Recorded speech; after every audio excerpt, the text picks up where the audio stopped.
Section 2. Let us consider these two matters, voting and tax-paying, separately. And first of voting.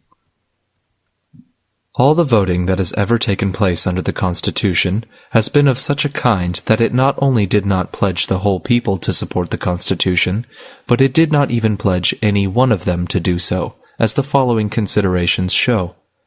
1. In the very nature of things, the act of voting could bind nobody but the actual voters.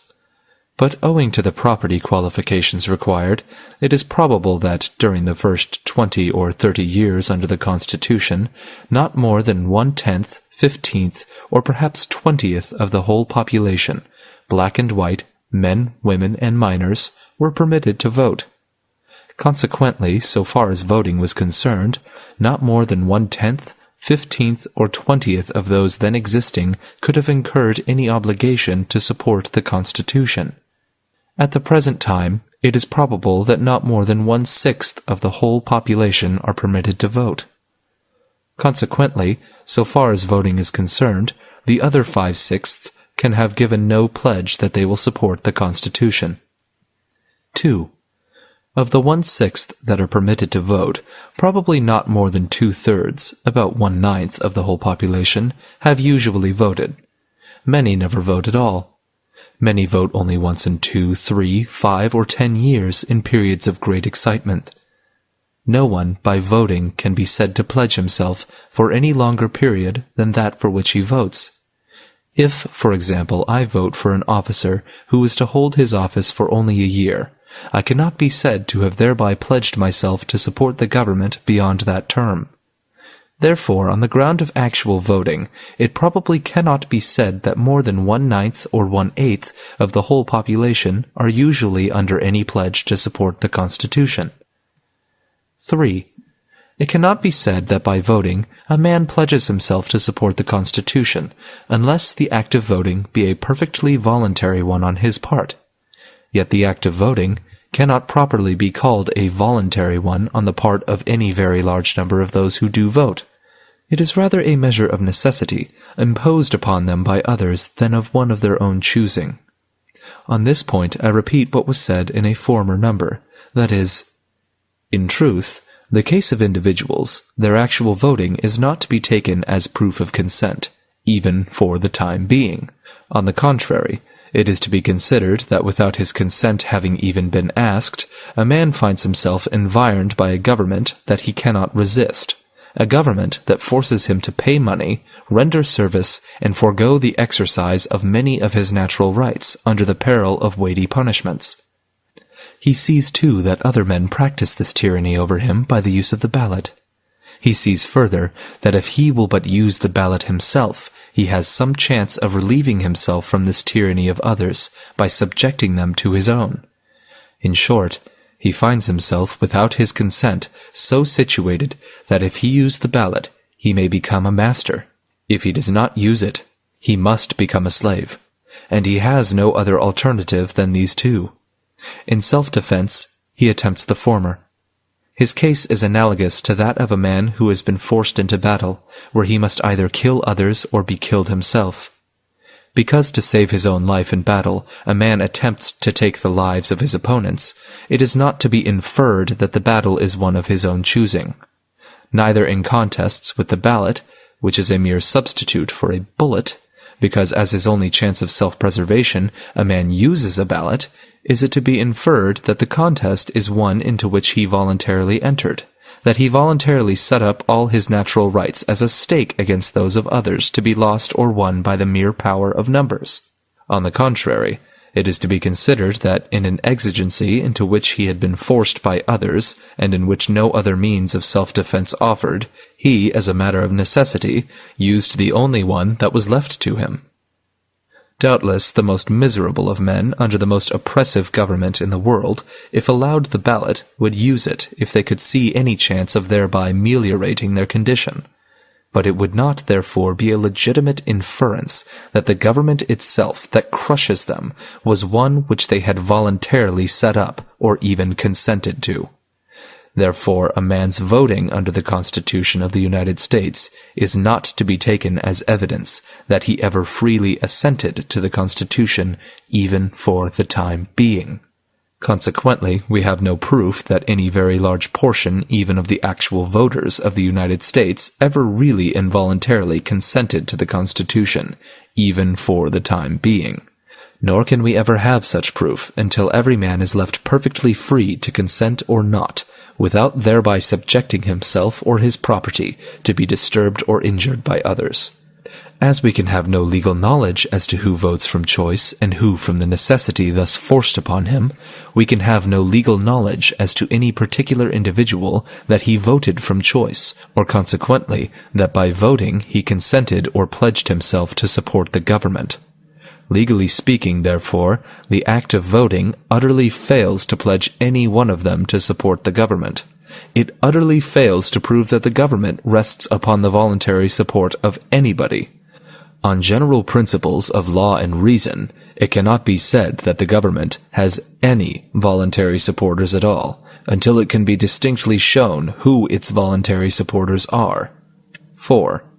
As taxation is made compulsory on all, whether they vote or not, a large proportion of those who vote no doubt do so to prevent their own money being used against themselves, when in fact they would have gladly abstained from voting if they could thereby have saved themselves from taxation alone, to say nothing of being saved from all the other usurpations and tyrannies of the government.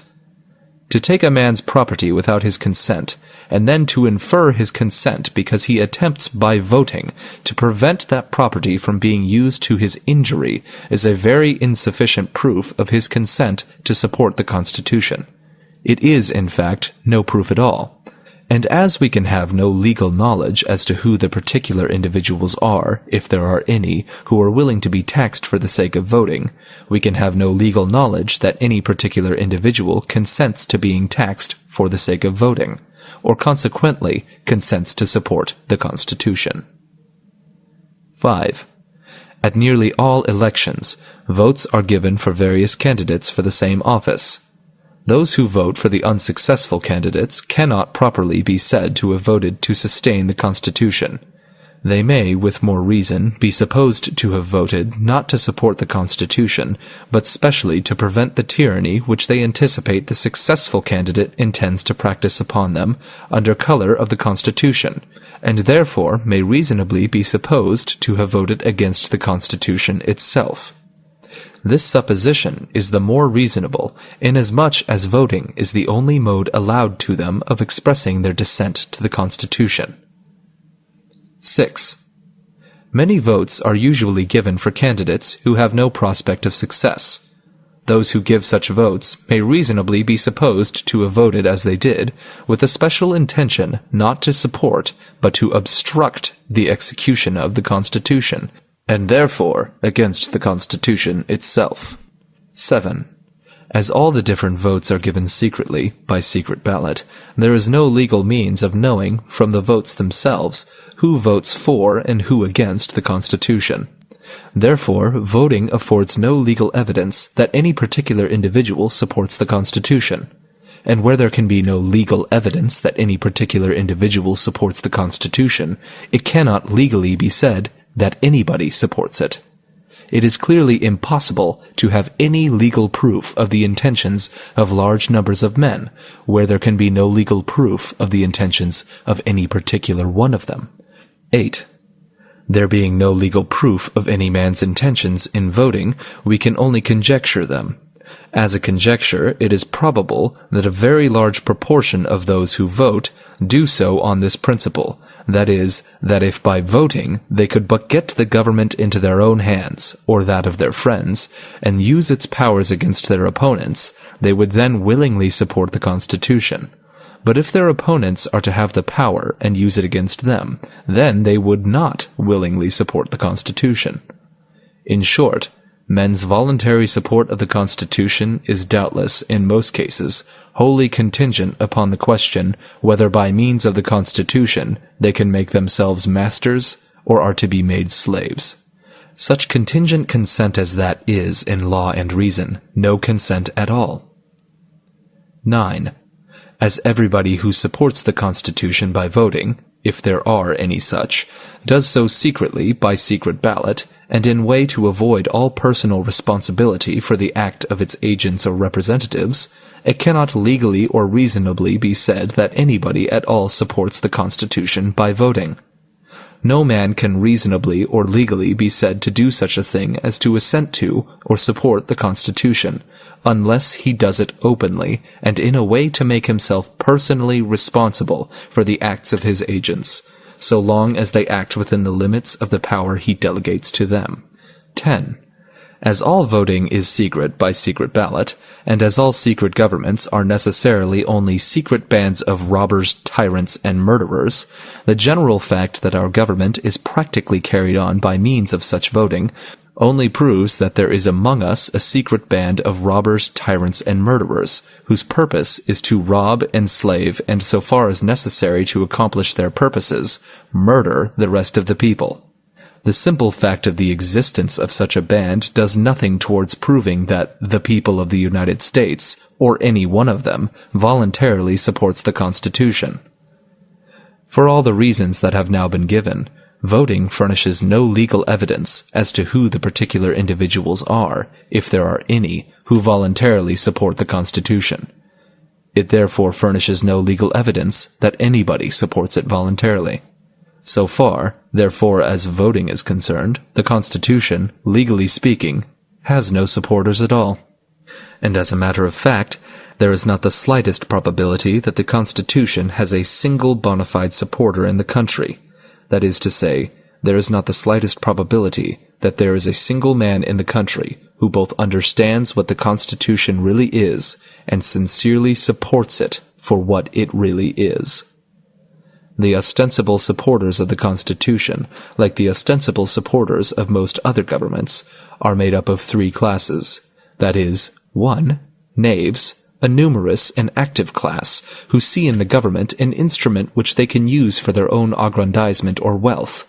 2. Dupes, a large class, no doubt, each of whom, because he is allowed one voice out of millions in deciding what he may do with his own person and his own property, and because he is permitted to have the same voice in robbing, enslaving, and murdering others, that others have in robbing, enslaving, and murdering himself, is stupid enough to imagine that he is a free man, a sovereign, that this is a free government, a government of equal rights, the best government on earth, and such like absurdities.